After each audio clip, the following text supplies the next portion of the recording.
नमस्कार विद्यार्थी मित्रों, प्रकरण 1 ધોરણ 12 સાયન્સ ચેપ્ટર નંબર 1 વિદ્યુત ભાર અને ક્ષેત્રમાં આપણે હવે આજે સ્વાધ્યાયનો 1.14 દાખલો જોઈશું। સૌપ્રથમ હું રકમ વાંચું છું। આકૃતિમાં સમાન વિદ્યુત ક્ષેત્રમાં ત્રણ વિદ્યુત ભારોના ગતિપથ દર્શાવ્યા છે। આ ત્રણ વિદ્યુત ભારોના ગતિપથ છે અને અહીંયા સમાન વિદ્યુત ક્ષેત્ર છે। ત્રણ વિદ્યુત ભારોના ચિહ્ન આપો। કયા કણ માટે વિદ્યુત ભાર અને દળનો ગુણોત્તર મહત્તમ હશે, એટલે કે E/m ગુણોત્તર કોના માટે મહત્તમ હશે। હવે વિદ્યુત ભાર 1, વિદ્યુત ભાર 2 અને વિદ્યુત ભાર 3 ના ચિહ્ન આપવાના છે। તો સીધી વાત છે કે ધન વિદ્યુત ભાર છે જે તરફ આ લોકો વિચલન અનુભવે છે, તો વિદ્યુત ભાર 1 અને વિદ્યુત ભાર 2 ઋણ હોવા જોઈએ અને વિદ્યુત ભાર 3 ઋણ વીજભાર તરફ વિચલન દર્શાવે છે, માટે તે પોઝિટિવ હોવો જોઈએ। આપણે સૌ જાણીએ છીએ કે પોઝિટિવ ને નેગેટિવ પ્રત્યે આકર્ષણ હોય અને નેગેટિવ ને પોઝિટિવ પ્રત્યે આકર્ષણ હોય। તો વિદ્યુત ભાર 1, 2 ઋણ છે, જ્યારે વિદ્યુત ભાર 3 એ ધન છે। હવે કોનું E/m ગુણોત્તર સૌથી વધારે છે? તો આપણે ત્રણેય સમાન વેગથી ક્ષેત્રમાં દાખલ થાય છે, તો વળાંક એટલે કે જ્યાં આગળ ડિફ્લેક્શન વધારે છે, ડિફ્લેક્શન વધારે છે, વિચલન વધારે છે, એ કણના વિદ્યુત ભાર અને દળનો ગુણોત્તર E/m ના સમપ્રમાણમાં છે। તો હવે તમે જુઓ તો કોનું વિચલન સૌથી વધારે થાય છે? કણ 3 નું। તેથી આપણે કહી શકીએ કે કણ 3 નો E/m ગુણોત્તર સૌથી વધારે જોવા મળશે। ઓકે, તો આ તો આપણો સ્વાધ્યાયનો 1.14 દાખલો। ખૂબ સરળ દાખલાઓ છે। હવે સ્વાધ્યાયનો 1.15 દાખલો આપણે જોઈશું। સ્વાધ્યાય 1.15 રકમ વાંચું છું। એક સમાન વિદ્યુત ક્ષેત્ર E બરાબર 3 × 10⁻³ I ન્યૂટન પર કુલમ્બનો વિચાર કરો। પહેલો પ્રશ્ન, YZ સમતલને સમાંતર જેનું સમતલ હોય તેવા 10 સેમીની બાજુવાળા ચોરસમાંથી આ ક્ષેત્રનું ફ્લક્સ કેટલું હશે? એટલે phi શોધવાનું। તો phi બરાબર આપણે કરીશું EA cos θ અથવા તો ES cos θ। જો આ ચોરસના સમતલને દોરેલા લંબ x અક્ષ સાથે 60 નો કોણ બનાવે તો તેમાંથી ફ્લક્સ કેટલું બહાર આવશે? આપણને બે પ્રશ્ન પૂછ્યા છે। તો પહેલા તો આપણે વિદ્યુત ક્ષેત્ર આપણને આપી દીધું છે, કઈ તરફ છે, આપણે x અક્ષ તરફ કેમ કહીએ છીએ? કારણ કે એની સાથે I કેપ જોડ્યો છે, માટે વેક્ટર E આપણને આપ્યો છે। વેક્ટર E બરાબર 3 × 10⁻³ I કેપ ન્યૂટન પર કુલમ્બ। હવે ક્ષેત્રફળ આપણે શોધી લઈએ। તો ક્ષેત્રફળ 10 સેમી બાજુવાળા ચોરસની વાત કરે છે, તો ચોરસ એટલે લંબાઈનો વર્ગ થશે એનું ક્ષેત્રફળ। માટે હવે આપણે શું કરીશું? સેન્ટીમીટરમાં છે ને મીટરમાં લાવીશું, એટલે 10 × 10⁻²² કૌંસ પૂરો આખાનો વર્ગ બરાબર 10⁻²², 10⁻²² મીટર સ્ક્વેર। તો આ શું મળી ગયું આપણને? ચોરસનું ક્ષેત્રફળ। હવે પહેલા પ્રશ્નનો આપણે કે ભાઈ તે સમતલને YZ સમતલને સમાંતર હોય તો θ બરાબર શું થઈ જશે? 0 થઈ જશે। YZ સમતલને સમાંતર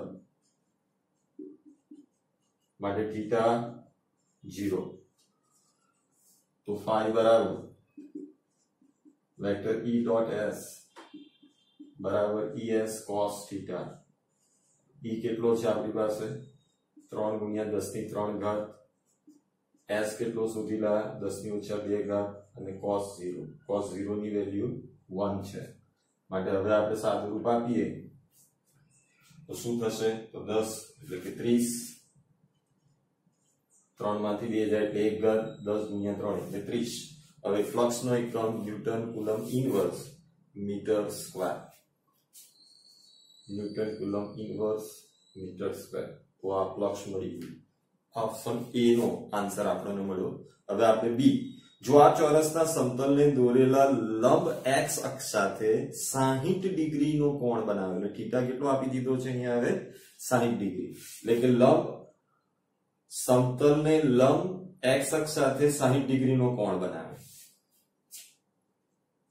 થીટા બરાબર કેટલા હવે આપ્યા છે આપણને 60।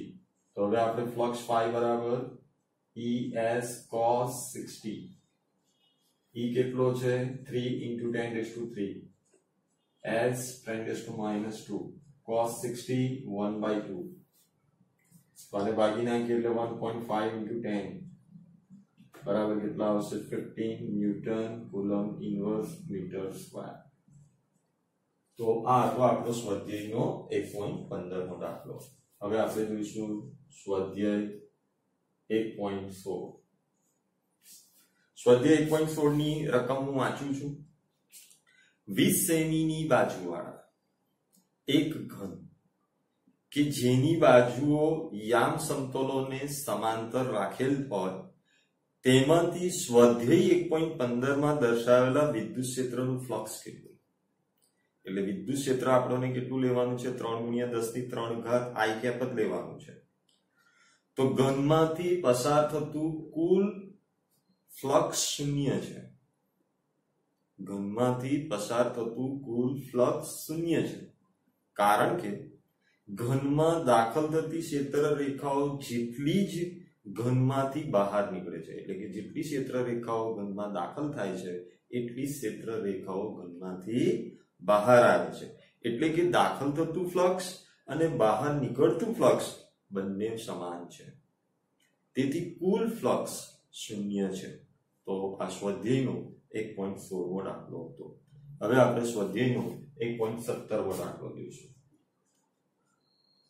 1.17 કે છે એક બ્લેક બોક્સની સપાટી આગળના વિદ્યુત ક્ષેત્રને કાળજીપૂર્વક માપણી દર્શાવી છે। બોક્સની સપાટીમાંથી બહાર તરફનું કુલ ફ્લક્સ 8.0 × 10⁻³ ન્યૂટન મીટર સ્ક્વેર પર કુલમ છે। તો બોક્સની અંદર કુલ વિદ્યુતભાર કેટલો। બીજો પ્રશ્ન કહે છે જો બોક્સની સપાટીમાંથી બહારની તરફનું કુલ ફ્લક્સ શૂન્ય હોય તો તમે એવા નિષ્કર્ષ તારવી શક્યા હોત કે બોક્સમાં કોઈ વિદ્યુતભાર નથી। આવું હોય તો કેમ અથવા ન હોય તો પણ કેમ। તો હવે આપણે આ પ્રશ્નના જવાબ આપીએ તો પહેલા આપણને ફ્લક્સ આપી દીધું છે 8.0 × 10⁻³ અને એના આધારે આપણે વિદ્યુતભાર શોધી લાવવાનું છે। તો હવે આપણે શું જાણીએ છીએ ગાઉસના નિયમ અનુસાર કે phi બરાબર q/ε0 માટે q બરાબર શું થાય phi × ε0। હવે ફ્લક્સ તમને આપી દીધું છે કેટલું આપ્યું છે 8.0 × 10⁻³ શૂન્ય અવકાશની પરમિટિવિટી 8.85 × 10⁻12। હવે આપણે આ બંનેનો ગુણાકાર કરી ઘાતાંકોનું સાદુરૂપ આપી દઈએ તો આપણને ફાઇનલી આન્સર મળી જશે। એટલે 0.07 × 10⁻6 કુલમ 10⁻6 ને માઇક્રો પણ કહીએ છીએ એટલે હવે આપણે શું લખી દઈશું માઇક્રો કુલમ। તો ફ્લક્સ વિદ્યુતભારનું મૂલ્ય કેટલું મળી ગયું આપણને 0.07 માઇક્રો કુલમ। આ ઓપ્શન એ નો આન્સર હતો। હવે આપણે બી તો બી ની અંદર તો આપણને પૂછ્યું છે કે ના phi બરાબર 0 ત્યારે સમ ઓફ q શું હોય શૂન્ય હોય। શૂન્ય અવકાશની પરમિટિવિટી તો 0 હોય નહીં તો phi શૂન્ય છે તો ગૌસિયન પૃષ્ઠમાં ઘેરાતો કુલ વિદ્યુતભાર શૂન્ય છે એટલે કે કુલ વિદ્યુતભાર શૂન્ય છે। અંદર વિદ્યુતભાર હોઈ શકે પણ જેટલો પોઝિટિવ હોય એટલો જ નેગેટિવ અને તેમનો કુલ વિદ્યુતભાર શૂન્ય થાય એવું નથી। ફોર એક્ઝામ્પલ કે ભાઈ અહીંયા પ્લસ q લો અને માઈનસ q લો તો આની સાથેનો ફ્લક્સ શું આવશે ફ્લક્સ તો 0 જ થશે કારણ કે સમ ઓફ q શું થાય છે સમ ઓફ q 0 છે પણ એનો અર્થ એવો નથી કે આ બંધગાળામાં વિદ્યુતભાર નથી પણ જેટલો પોઝિટિવ છે એટલો જ નેગેટિવ છે। એટલે કે ફ્લક્સ 0 હોય તો એવું જરૂરી નથી કે ગૌસિયન પૃષ્ઠમાં વિદ્યુતભાર ના હોય। ગૌસિયન પૃષ્ઠમાં વિદ્યુતભાર હોઈ બી શકે પણ એ કેવા હશે કે જેમનો કુલ સરવાળો શૂન્ય થાય। ઓકે તો આ એક કન્ફ્યુઝન વાળી વાત છે તો થોડું ગંભીરતાથી ધ્યાનથી આ વાતને સાંભળે। હવે આપણે સ્વાધ્યાયનો 1.18મો દાખલો જોઈશું.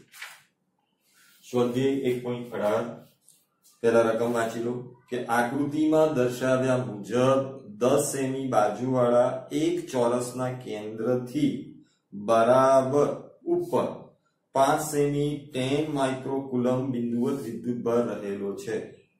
ચોરસમાંથી વિદ્યુત ફ્લક્સનું મૂલ્ય કેટલું?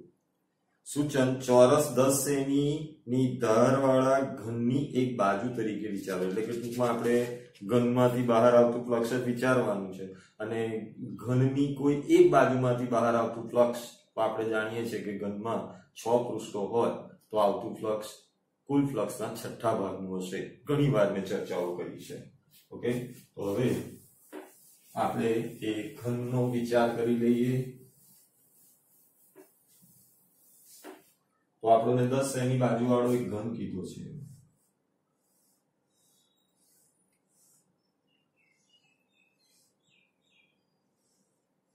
ઓકે, આ ઘન અને ઘનના કેન્દ્રથી અહીંયાથી 5 સેમી ઊંચો, 10 સેમી એટલે 5 સેમી. આ બાજુ બધાનું માપ કેટલું છે? 10 સેમી છે. અને આ કેટલું આપ્યું છે આપણને? 5 સેમી. અને ત્યાં આગળ આપણો મૂક્યો છે વિદ્યુતભાર પ્લસ ક્યુ. તો એમાંથી બહાર આવતું ફ્લક્સ અને આ પ્લસ ક્યુ આપણને કેટલો આપ્યો છે? 10 માઇક્રોકુલમ. કેટલો આપ્યો છે? અહીંયા ક્યુ છે 10 માઇક્રોકુલમ. તો કુલ ફ્લક્સ કેટલું છે? phi બરાબર q upon epsilon naught. પણ પૃષ્ઠમાંથી ઘનના પૃષ્ઠમાંથી બહાર આવતું વિદ્યુત ફ્લક્સ, તો પૃષ્ઠમાંથી બહાર આવતું ફ્લક્સ એટલે કુલ ફ્લક્સ નું કયા ભાગનું થઈ જાય? છઠ્ઠા ભાગનું થાય, કારણ કે એમાં કુલ 6 પૃષ્ઠ છે. હવે q કેટલો છે? 10 માઇક્રોકુલમ. માઇક્રોને કુલમમાં લાવો એટલે 10⁻⁶. 6 એપ્સિલોન નોટ ની વેલ્યુ 8.85 × 10⁻12. સાદુરૂપ આપી દો. તો સાદુરૂપ આપતા ઘનના એક પૃષ્ઠમાંથી બહાર આવતું ફ્લક્સ આપણને મળશે 1.88 × 10⁵ ન્યૂટન મીટર સ્ક્વેર કુલમ. તો આ આપણો સ્વાધ્યાયના 1.18 ના દાખલાનો જવાબ છે. સ્વાધ્યાયનો 1.18. ઓકે, હવે સ્વાધ્યાયના 1.19 તરફ આગળ વધીએ આપણે કે 9 સેમીની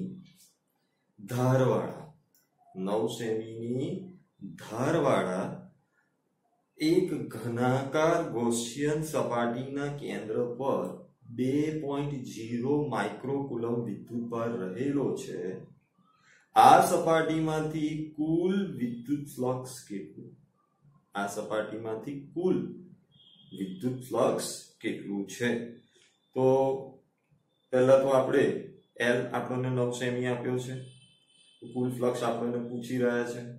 તો સીધી વાત છે કે phi બરાબર q upon epsilon naught કરી દઈશું. તો સ્વાધ્યાયનો 1.19મો દાખલો બહુ ઈઝી છે. phi બરાબર q upon epsilon naught. હવે કેટલા ધારમાંથી બહાર આવતું ફ્લક્સ કીધું હોય તો phi dash બરાબર 5 upon 12 થાય, કારણ કે ધારની સંખ્યા 12 છે. પણ એવું કહે છે કે કુલ ફ્લક્સ, તો કુલ ફ્લક્સ તો phi બરાબર q upon epsilon naught છે. ઘનમાંથી બહાર આવતું કુલ ફ્લક્સ તો phi બરાબર q upon epsilon naught છે. તો q કેટલો છે? q તમને આપી દીધો છે 2 × 10⁻14, 2 માઇક્રોકુલમ છે. એપ્સિલોન નોટ તમે જાણો છો 8.85 × 10⁻12. સાદુરૂપ આપી દો. તો સાદુરૂપ આપીશું એટલે આપણને 2.26 × 10⁵ એકમ. હવે તો યાદ રહે newton metre square coulomb inverse. તો આ તો આપણો 1.19. ઓકે, ત્યારબાદ એટલે કેટલાક પાછા શું કરે કે ભાઈ લંબાઈ આપણને 9 સેમી આપી તો સર એનું શું કરીએ? એ બધી તો વાર્તાઓ છે. ખાલી આપણને પૂછ્યું છે કુલ વિદ્યુત ફ્લક્સ. જો ધારમાંથી બહાર આવતું ફ્લક્સ કીધું હોત તો આપણે q upon 12 એપ્સિલોન નોટ કરતા. ઓકે, પૃષ્ઠમાંથી બહાર આવતું કીધું હોત તો Q upon sigma 6 epsilon naught કરતા, પણ એમણે તો કુલ વિદ્યુત ભારની વાત કરી છે એટલે phi બરાબર Q upon એપ્સિલોન નોટ. હવે આપણે 1.20 મો દાખલો જોઈશું.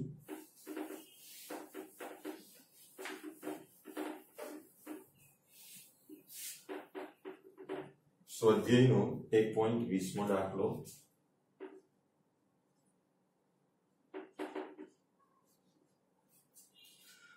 કે છે 10 સેમી ત્રિજ્યા ધરાવતી ગોળાકાર ગૌસિયન સપાટીના કેન્દ્ર પર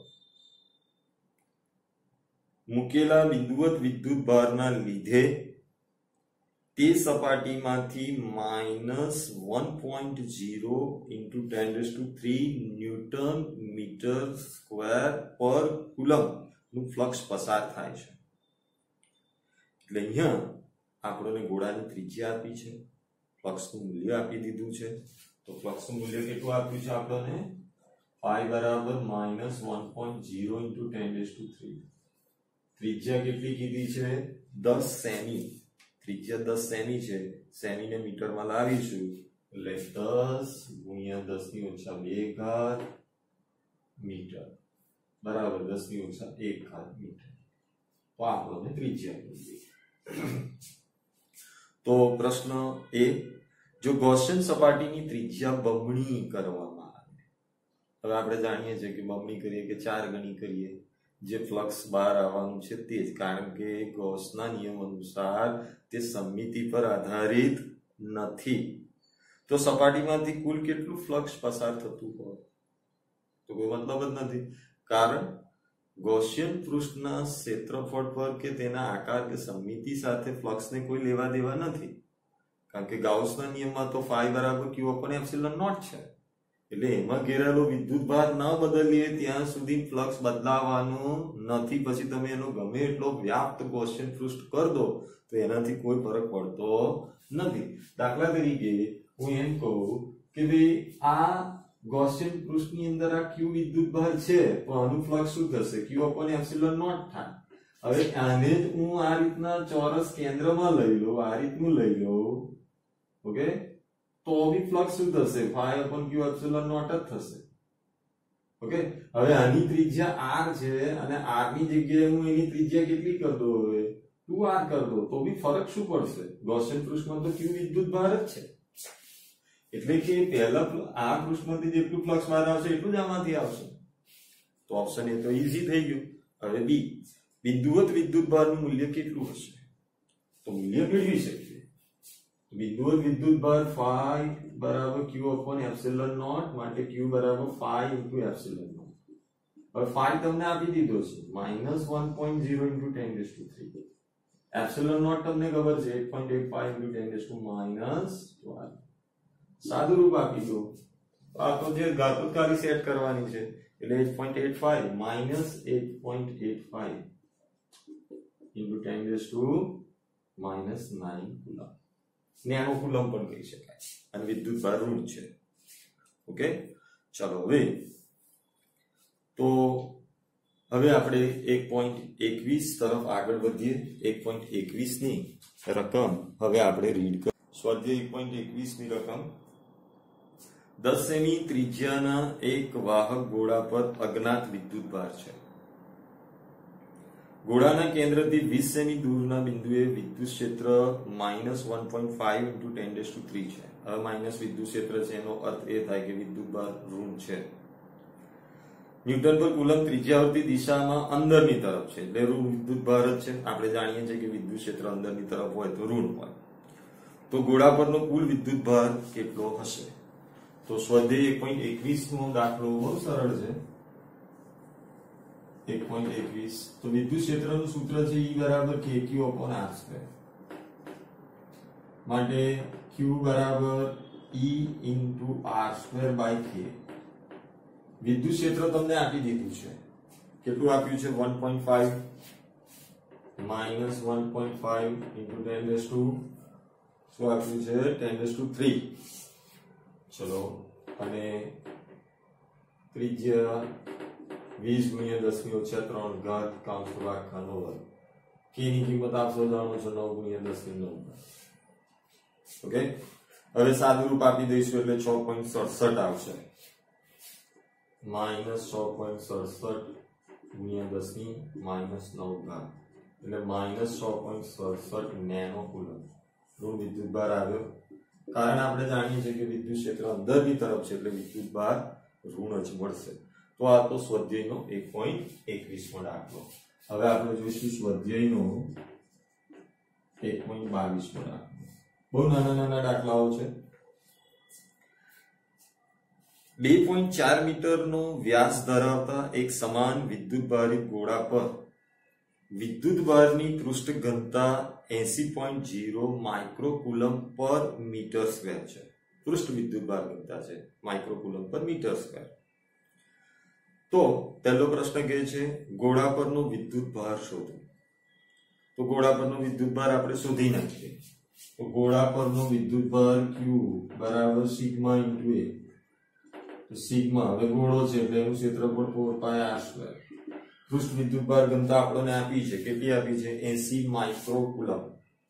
80 માઇક્રોકુલમ પર મીટર સ્ક્વેર એટલે 10 ની ઓછા 6 ઘાત 4 ગુણ્યા 3.14 ગોળાની ત્રિજ્યા આપણને આપી છે 2.4 મીટર વ્યાસ છે 2.4 મીટર વ્યાસ છે એટલે આપણે 1.2 લઈને કામ આગળ વધારીશું એટલે 1.2 હોલ સ્ક્વેર ચલો હવે આ બધાનો ગુણાકાર કરીને સાદુરૂપ આપીશું કેલ્સીની મદદથી એટલે 1.45 into 10⁻³ આવશે ઓકે તો આ થઈ ગયો વિદ્યુત ભાર હવે બીજો પ્રશ્ન ગોળાની સપાટીમાંથી બહાર જતું કુલ વિદ્યુત ફ્લક્સ કેટલું હશે ગોળાની સપાટીમાંથી બહાર જતું કુલ વિદ્યુત ફ્લક્સ કેટલું હશે તો ગાઉસના નિયમ પરથી આપણે શોધી નાખીએ ગાઉસના નિયમ પરથી આપણે શું કહી શકીએ કે phi બરાબર q upon epsilon naught q કેટલો લાવ્યો 1.45 into 10⁻³ epsilon naught 8.85 into 10⁻12 કેલ્સીની મદદથી હવે ભાગાકાર કરી લઈશું આપણે એટલે 1.64 ગુણ્યા 10 ની 8 ઘાત આવશે એકમ newton metre square coulomb inverse કારણ કે વિદ્યુત ફ્લક્સ છે ઓકે હવે 1.23 તરફ આપણે આગળ વધીએ સ્વાધ્યાયનો 1.23 સ્વાધ્યાય 1.23 માં કહે છે કે એક અનંત લંબાઈનો રેખીય વિદ્યુત ભાર બે સેમી અંતરે 9 ગુણ્યા 10 ની 4 ઘાત ન્યૂટન પર કુલમ વિદ્યુત ક્ષેત્ર ઉત્પન્ન કરે છે રેખીય વિદ્યુત ભાર ઘનતા ગણો શું ગણવાની છે રેખીય વિદ્યુત ભાર હવે અનંત લંબાઈના સળિયાના કારણે મળતું વિદ્યુત ક્ષેત્ર આપણે જાણીએ છીએ λ/2πε0 into 1/r હવે આમાંથી લેમ્ડાના સૂત્રનો કરતા કરી દઈએ તો E into 2πε0/r જો આને ઉપર નીચે બે વડે ગુણી નાખીએ તો કે એના સ્વરૂપમાં પણ આપણે લખી શકીએ છીએ એટલે ઘણું લાગુ ન કરવું હોય તો આપણે એને શોર્ટમાં પતાવી શકીએ તો આને બે વડે ગુણો આને બે વડે ગુણો તો શું થશે 4πε0/2r હવે આપણે જાણીએ છીએ કે 4πε0 બરાબર 1/k લખાય એટલે 2rk ઓકે ચલો હવે e ની કિંમત મૂકી દો ઓકે 2r સોરી r અંશમાં જશે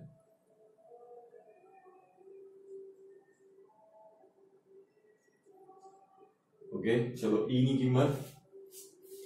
કિંમત આપણને આપી દીધી છે વિદ્યુત ક્ષેત્ર 9 ગુણ્યા 10 ની 4 ઘાત 9 ગુણ્યા 10 ની 4 ઘાત અંતર આપ્યું છે 2 ગુણ્યા 10 ની ઓછા 2 ઘાત 2 k ની કિંમત હવે આપણે જાણીએ છીએ 9 ગુણ્યા 10 ની 9 ઘાત 9 9 કેન્સલ 2 2 કેન્સલ હવે 9 ને 2 11 માંથી 4 બાદ કરો એટલે માઈનસ ઘાત રહેશે 10 ની -7 ઘાત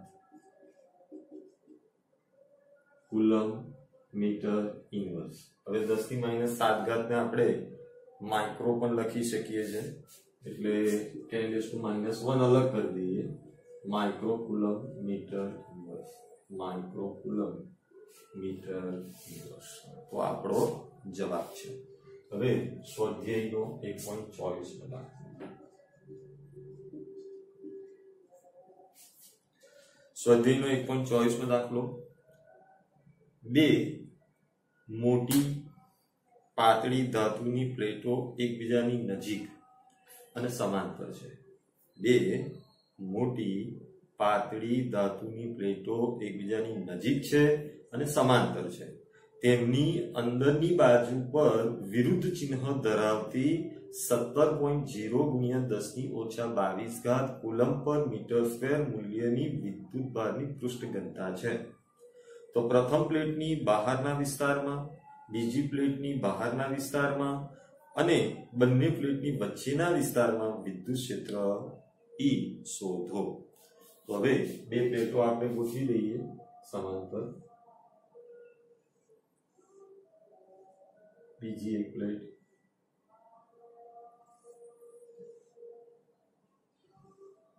આ પ્રથમ પ્લેટ, આ બીજી પ્લેટ। પ્રથમ પ્લેટ પર પૃષ્ઠ વિદ્યુત ભાર ઘનતા સિગ્મા પ્લસ અને બીજા પર કેટલી છે માઇનસ સિગ્મા। તો આ એ સાઈડ બહારની તરફ, પ્રથમ પ્લેટની બહાર તરફ, પછી આ બીજી પ્લેટની બહાર તરફ અને આ બે પ્લેટની વચ્ચે। આ શું છે પ્રથમ પ્લેટની બહારની તરફ, આ બીજી પ્લેટની બહારની તરફ અને આ બે પ્લેટોની વચ્ચે। તો આપણે જાણીએ છીએ કે ભાઈ પ્લસના કારણે વિદ્યુત ક્ષેત્રનું આ તરફ હશે, ઓકે, અને પ્લસના કારણે જ્યારે માઇનસના કારણે વિદ્યુત ક્ષેત્ર આ તરફ હશે।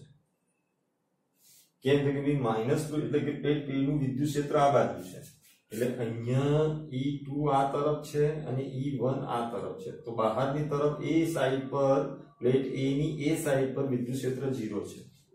એવી રીતે આમાં પણ આપણે જોઈએ તો આનું વિદ્યુત ક્ષેત્ર E2 આ તરફ હશે, જ્યારે કે સિગ્મા પ્લેટના કારણે મળતું E1 આ તરફ હશે। તો પરિણામ શું થશે 0 થશે। તો પ્રથમ પ્લેટની બહારના વિસ્તારમાં બંને પ્લેટોના ક્ષેત્ર સમાન મૂલ્યના વિરુદ્ધ દિશામાં હોવાથી પરિણામી ક્ષેત્ર 0 છે। એવી જ રીતે બીજી પ્લેટના બહારના વિસ્તારમાં પણ બંને પ્લેટોના ક્ષેત્ર સમાન અને વિરુદ્ધ દિશામાં હોવાથી પરિણામી ક્ષેત્ર 0 છે। પરંતુ વચ્ચેવાળી વિસ્તારની અંદર વિદ્યુત ક્ષેત્ર એક જ દિશામાં હોવાના કારણે બંનેમાં વિદ્યુત ક્ષેત્ર એક જ દિશામાં હોવાના કારણે, એટલે કે E1 ની દિશા પણ એ તરફ છે ને E2 ની દિશા પણ એ તરફ જ છે, માટે અહીંયા આગળ આપણે શું કરવો પડશે સરવાળો કરવો પડશે। એટલે E1 + E2 બરાબર σ/2ε0 σ/2ε0। તો બંનેનો સરવાળો કરીશું એટલે શું આવશે σ/ε0। પછી સિગ્મા કેટલો છે તો સિગ્મા 17 × 10⁻22 આપી છે આપણે, કેટલો આપ્યો છે 17 × 10⁻22। એપ્સિલોન નોટ તો આપણને ખબર છે 8.85 × 10⁻12।